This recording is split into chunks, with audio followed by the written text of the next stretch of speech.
Hello again, folks. Chef Delmer Gill here for yet another of our Chef Trek Adventure episodes.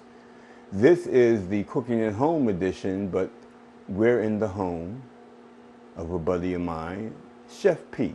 Pete, come on over here and tell the folks, brother, it's good that you come here. It's good to see you, buddy. It's good that you come here. It's my home, so.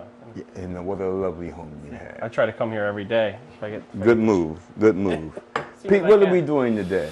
So today we're going to make, the first thing that we're going to make is an appetizer, which is going to be a seared polenta cake. And we're going to make a caramelized shallot and fig confit to go on top of that with a little bit of gorgonzola cream sauce and then a fig balsamic reduction. All right. Okay. I see we have some water on, so we're going to do our polenta now? Yeah. Well, let's get polenta-ing. All right. So basically what you want to do is bring your water up to a boil. This is kind of an instant polenta. They cooks them in about 3 minutes. Yes. And then what we're going to do is, the reason why Del is greasing up the pan over there is we're going to set this up. And here it be. Overnight. And so here goes. Whisk constantly, because otherwise you get big clumps. Gets big clumps and bigger lumps. And nobody wants now, we did add a bit of salt to that water. Yeah, I did add a little bit of salt. Marvelous. A bit of salted water. And I'm estimating that was maybe about a cup, maybe a cup and a half of polenta. And as we see, it is thickening up readily. So for this preparation, it's important to make our polenta nice and tight. There are several ways to serve polenta. You can serve a soft polenta if you like, and that's very nice in the winter time, especially. It can be a very hearty dish. Obviously, corn, dried corn, cooked in this kind of fashion would be to substantiate. Yes. To substantiate.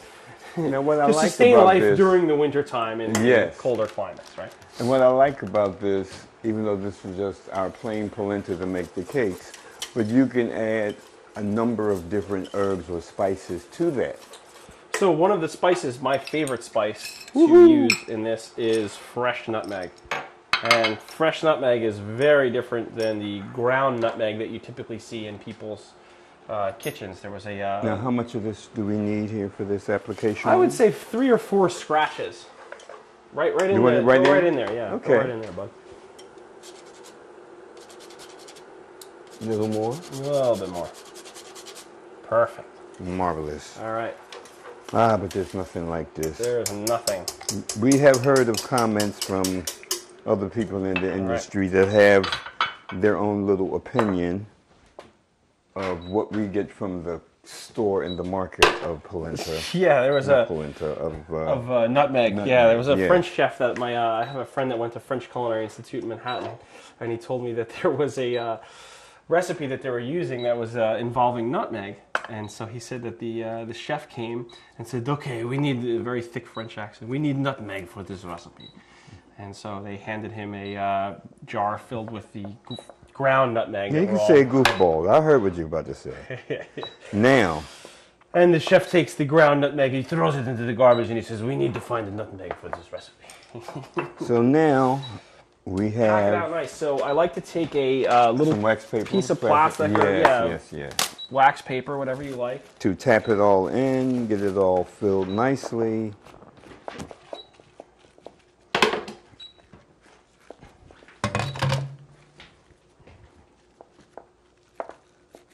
And we're going to leave this covered and refrigerate this, correct? Yeah, and it's best just to do it the day before.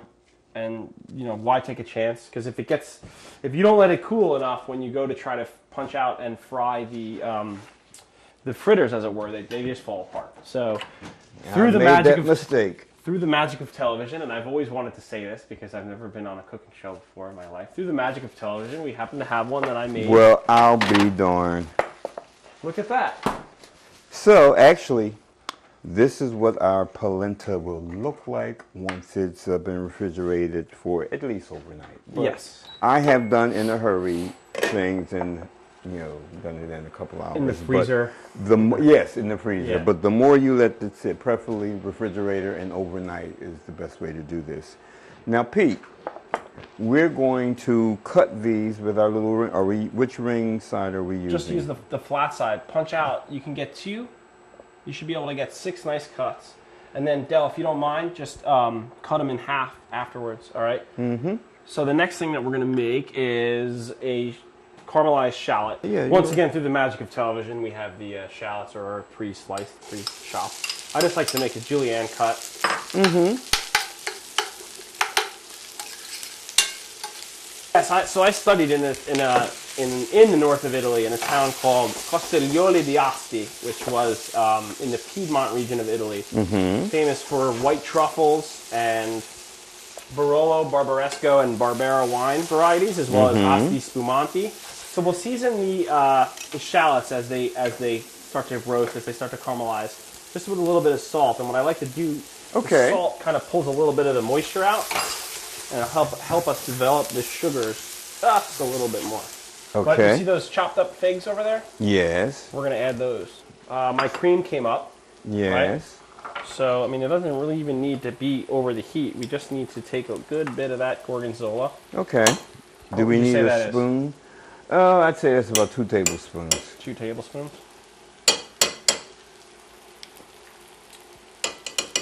Now, are we going to whisk that? Yeah. Now this heavy cream has got a nice heat to it, so this gorgonzola is actually just melting up. Yeah, that's really all you want. So now so far we have our shallots going and our chopped fig are going with the shallots, correct? Yeah. Now I see you put this nutmeg back over here. Are we going to add the nutmeg? I'd like you to just 2 or 3 scratches of nutmeg in there. Okay, that's what I thought. Return that to the stove and let's just let that finish thickening. We really want to keep the flame nice and low. We're going to recap real quickly. We have caramelized shallots with figs, and that's going with our balsamic vinegar, correct? Correct. So what I made... Sorry? We have the gorgonzola cream sauce that's working. Right. Correct. And that's a balsamic reduction. What Pete has done was take it, and this is fig balsamic vinegar. Yeah, it's a special fig. So it's a special vinaigrette. What Pete has taken was this fig balsamic vinegar and boiled it down very slowly until he gets a nice reduction.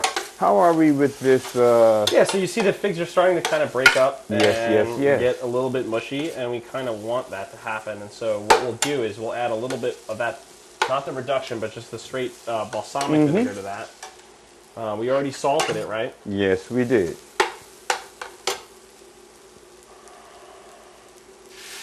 Go ahead, don't be shy. Now we're talking, huh?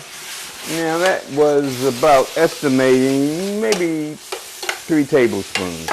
2 to 3 tablespoons. And now if that needs to go a little longer, which I don't think it does, we can place it behind us. Good idea. And we can move on to the actual frying of the polenta cake. So I'm just lightly dredging these in a wee bit of flour. Even clap off the excess, like we really don't need any... Gotcha.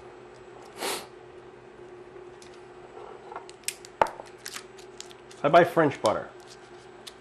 And why might that be, sir? I'm just, as a curiosity. It actually has a higher fat content than conventional American butter. Okay. And I figure if I'm going to eat butter, which obviously I try not to do, I want it to taste good. So I want it to be as fatty as possible. Because it's fat, right? Yes, it is. We like fat, don't we? It has its purpose. And we can go, voila. Voila. So it's really essential to get at least one side nice and crispy. Oh yeah, of course. And we don't necessarily need all of these, but I'll fix them all. The butter will also help assist in the browning process, I think. Yes. Peter, Chef Peter. Chef Peter, what are you doing there?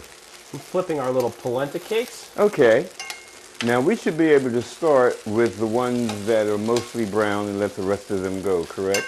Yeah, that'll be fine. Good. All right. But we can do a nice tight... Yes, we can. And yours looks so much thinner than mine. Well, I was just showing the thickness of that. We can put one of our little polenta fritters right on there. Okay. And we're going to take a nice heaping spoon of our caramelized shallots. Yeah, a little bit more on there. And fig with a fig balsamic reduction. We put a little salt in there also, correct? Yeah, a little bit of salt. Okay. And there was some salt, if you remember correctly, there was some salt in the polenta as well. Yes, it was. We'll be pretty well seasoned. And then we have our gorgonzola cream, which has become nice and... oh, this is nice and thick and bubbly. Hold down there. Oh, this is fun. So we're just going to do a beauty bit there. Now, pass the microgreens over. And just place just a little bit right on top. Oh, this is marvelous. Pete, I like this. I like it a lot. So I want to make potato gnocchi. Okay. Conveniently, we already have potatoes boiling. Yes, we do. So I want to demonstrate the gnocchi. Skin them while they're hot and rice them. Oh, we are going to skin them while they're hot. Yeah. Okay. So what I use is just I grab one of my. It smells wonderful in here, doesn't it? Yes, it does. I'm just using this bench press or this dough. Bench press. Yes, that. So now you mentioned earlier about boiling these with skin on. Yeah, I like to boil them with skin on because I like to believe, and through a lot of experimentation, that the potatoes themselves take on less water and thus get... Oh, they're protected. Well, they're protected. They're protected by literally by their own skin, right? As we all are protected by our own. You took the words out my mouth. So they waterlog less, so you can see that this is like the perfect texture for a potato when we're making gnocchi. And absolutely, the steam evaporating away from the potatoes themselves is also helping. This helps with the texture of our gnocchi. And then you absolutely must rice potatoes for gnocchi. Oh yeah, of course.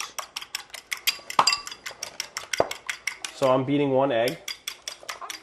Marvelous. This is marvelous.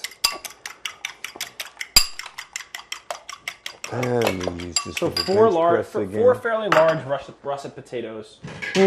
So about one egg.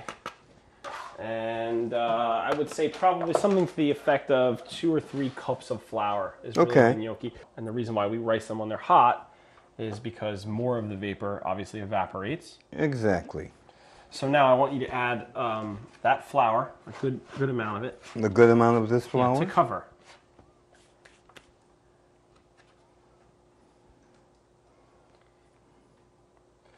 So this is Italian 00 flour. 00 is a finer flour than your standard all-purpose. Okay.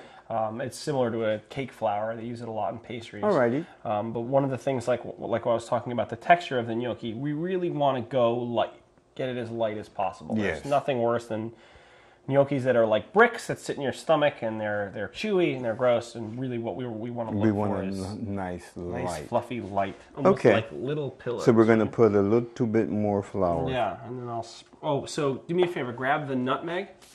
Once again, we're still in the north of Italy, so it's salt. We are sale, pepe, noce moscata. Well, we're in the northern Italian frame of mind. Okay. We are in the great state of Pennsylvania. Because I could have sworn we were in Pennsylvania. But if you say we're in northern Italy, I mean, who am I to doubt? Now, how much of this are we going to do here?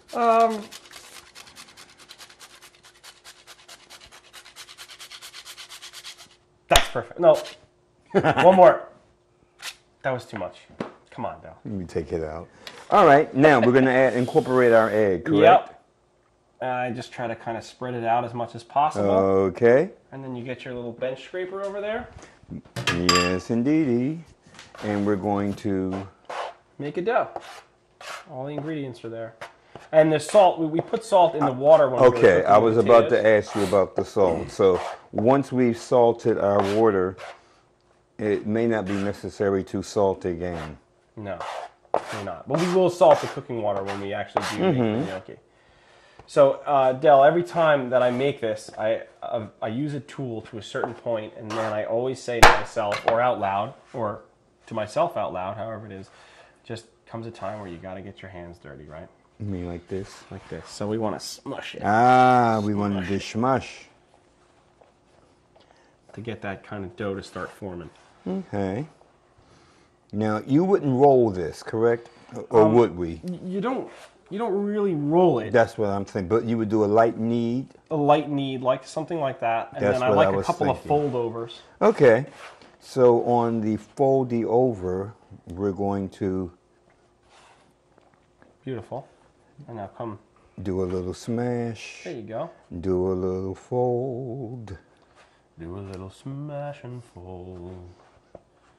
Don't get me started, Pete. Do a little mush. This is not mush. Do a little push. This is a push. Okay. Wonderful. May I? Of course you can. Okay, we need a little bit more flour because you feel that that's kind of sticky. So this is really where you want to kind of use your judgment. Go ahead. Nail it. So we want to work it. Now the trick is to work it until we form the glutens, we get the bond, right? But not work it too hard because we don't want to overdevelop the glutens because that will once again give us a heavier, denser texture, and we really want to try to avoid that. So one of the things that the way that you know is feel the dough. Yeah, this is nice. It's very indicative of what the final product will be. So what, just to demonstrate where the texture should be, it should be nice and soft. Can you? And I would say it's nice and soft. What we want to do now at this point is to put that in some sort of a bowl and wrap the top with plastic. The bowl would be form-fitting. So it is. And the plastic wrap would be... Here we are. As difficult to use as possible. And I like to let that hang out 45 minutes to an hour. And then, would that be refrigerated? No, I wouldn't. Out to rise? I wouldn't refrigerate it. Okay. You can let it. It doesn't rise because we didn't put any. There's no yeast. No yeast in it, so there's no rising. And through the magic of television, woo hoo hoo, we have another one. Now this is rested for a good long time. You see that it's equally as soft. We definitely need to add some flour. And the technique basically is if you could grab that dough scraper and just whack me off a nice little piece. Oh yes, because we have to go rolling. We have to go rolling. Too big? Nope, that'll work. And this is my favorite part. Sorry, you want one for yourself as well? Told you, reminds me of the old days. See how nice and pliable our dough is. They're really just kind of. And now we're going to put a little flour down, correct? Correct. And with both hands firmly, but not too firm. Now I'm gonna go right on the granite with mine. So you don't want too much flour because then you get. Oh yeah, there you go. And yes, I know what you mean about the too much flour. Because then you don't get any traction, and you want some. So what I like to do then, Del, try to get them as even as possible. Mm-hmm. And so you line them up. Gnocchi, gnocchi, gnocchi. Gnocchi, gnocchi, gnocchi. Of course, I'm left-handed, so I would go the other way. There you are, sir. Once again, what do the gnocchi feel like? You said it right. Little tiny pillows. Little tiny pillows. Yeah. So then a lot of people like to take a fork and just kind of go diagonally. Okay. Make a gnocchi. The idea is that the ridges pick up and hold some of the sauce. Yes. Now I like a very uneven batch of gnocchi. It's more rustic, and it's indicative of the fact that it's handmade and not the abomination that comes out of a box. We're going to do our veal. Veal, saltimbocca, which means saltire in Italian is to jump, and in bocca is in your mouth. So it's to jump in mouth is the translation of saltimbocca. Right. So this veal is going to jump in our mouth. If you say so, buddy. I just did. Now we're gonna pound this. Yeah. I like to pound a little pepper into it too. All right, I did sprinkle a bit of salt. A little bit of salt, but only on one side. Only on one side, and we'll talk about that as we proceed. So you can give it a light pounding. We're not going to go nuts.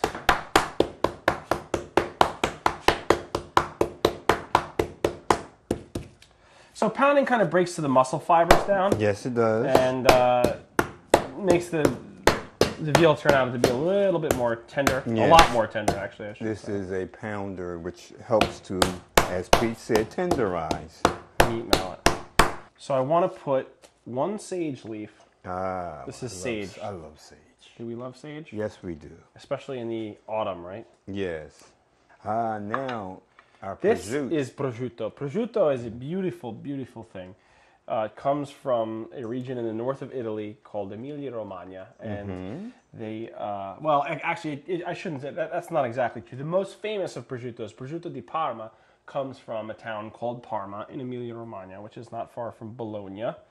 And the idea of making prosciutto is basically a salt cure. So this was raw pork, cured, salt cured, salted and aged, and extremely thinly sliced.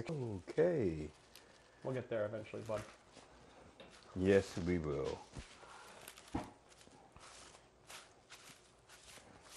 So now we're going to pound again. Yeah, and don't be shy, you know. Me shy. Yeah, I think that's ready to go. We'll give it a little shaky, shaky, shaky. And we're doing the prosciutto side down, correct? Right.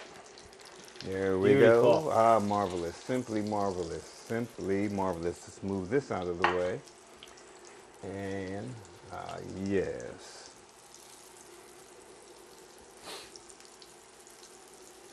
We're looking at probably no more than 4 minutes, no more than 5 minutes per side. I'm going to say 4 minutes on one side and 2 minutes on the other. 2 minutes on the other. Yeah. Flip them. Oh, look at that. Come that's what I'm talking about. Where are we? That's what I'm talking about. I'll be darned. Now, that was about 5 minutes per side, give or take, and about 2 to 3 minutes on the other side. Now, what's going to be our next application that's going to go with this? Well, I want to make a pan sauce to go with that, and then the accompanying side dish is going to be gnocchi. And since we have sage pounded into our veal, I like to use brown butter and sage sauce to sort of dress my gnocchi. Yes. So as soon as these are done, and I believe at this point... I do believe they're just about done. That's good enough for me. I'm going to put these on a plate like so. Yeah.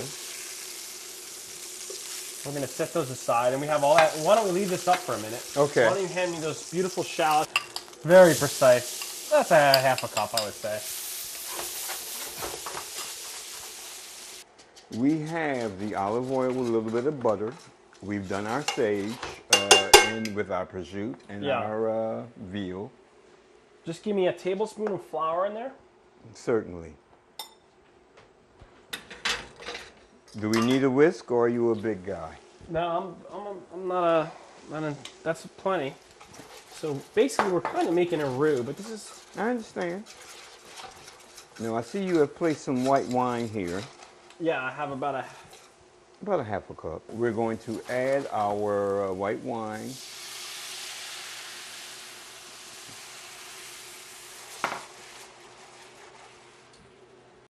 So I think we have a cup and a half. Whisk. Cup and a half of chicken broth, half a cup of white wine.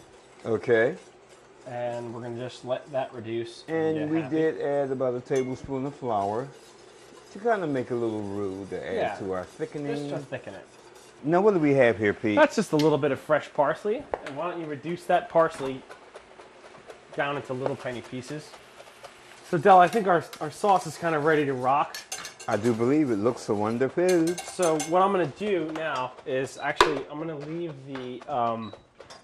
the veal meat side down right in that pan. Mm-hmm. Oops. And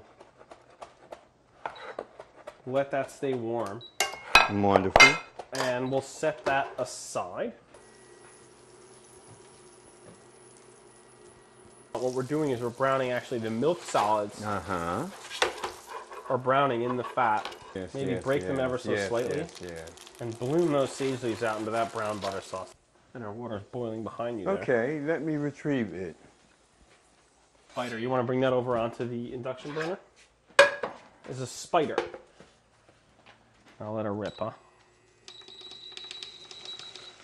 Nice. Ah, that's what I'm talking about. Let's salt it a little bit. Okie dokie. Not too much. Like the bag, right? Not the C. They're all going to have a very separate cook time. So what we want to kind of drop them in the water. Mm-hmm. Yes, but there they first few. I'll be darned. Let's rescue. Woohoo! As they start to emerge. And you see, ideally like that would be said, hot as well, but since we have only one. That you don't need to try to rush them. No, you let them. If you try to rush them, there let them decide when. Yoo-hoo! There we go. When I float to the top, you fish me out. So you let the food talk to you. You don't let tell the food food talk in to this me all case. the time. The gnocchi tells you. You don't tell the gnocchi, right? Well, all I want to do is just kind of let them saute. I mean, that looks good, right? Yes, it does. They're cooked. They're hot. What does it smell like? It smells like sage and butter.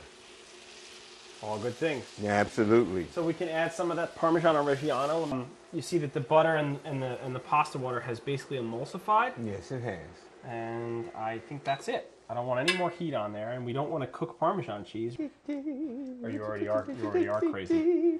Prosciutto. Should we do a little spinach to go with this? Why not? Just a basic spinach recipe? Why not? Now, about how much spinach are we incorporating in this? Now, normally I would use olive oil, but in this particular instance, we're going to use a little butter. That's okay. And I'm going to use the spinach kind of as a garnish for our dish. Okay, so that means you're going to lightly saute it? I'm going to lightly saute it in a little bit of butter, just with a little bit of salt and pepper. Okay. If you want to stay thematic, you can scratch a couple of scratches of nutmeg on there if you want, but I don't think... well, if you insist. Give it 2 or 3 good handfuls. In the meantime, I'm going to rewarm our veal up, right, in our pan sauce that we made. So, Del, while you're sauteing that spinach, and we've warmed our veal. About done. We've rewarmed our veal. I'm going to put a good helping of this gnocchi right here. Okay. And our spinach is just about there. That's all you need? Mm-hmm.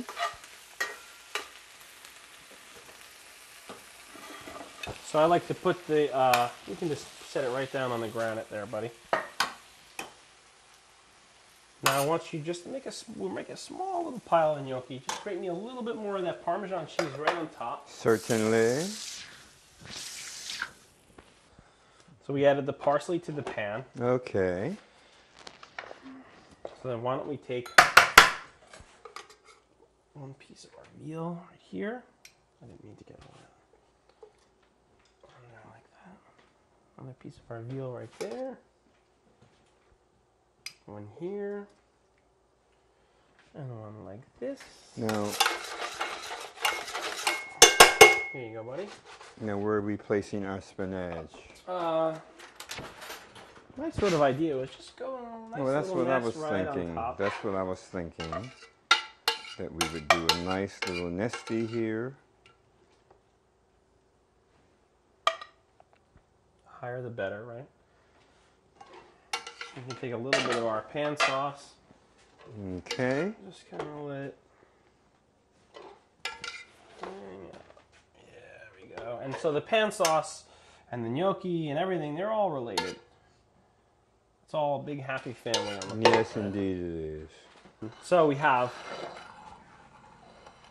vitello saltimbocca, veal saltimbocca, or veal jumbo-mouth with homemade. You can hold that up, Pete. Sorry. With homemade potato gnocchi, I say gnocchi. a little bit of sauteed spinach, Okay. potato gnocchi with butter and sage sauce and Parmigiano Reggiano. In Italian, my last name would be pronounced DeFilippi. But here in America, we used to say DeFilippi. Chef Track, Chef Track, Chef Track, Chef Track.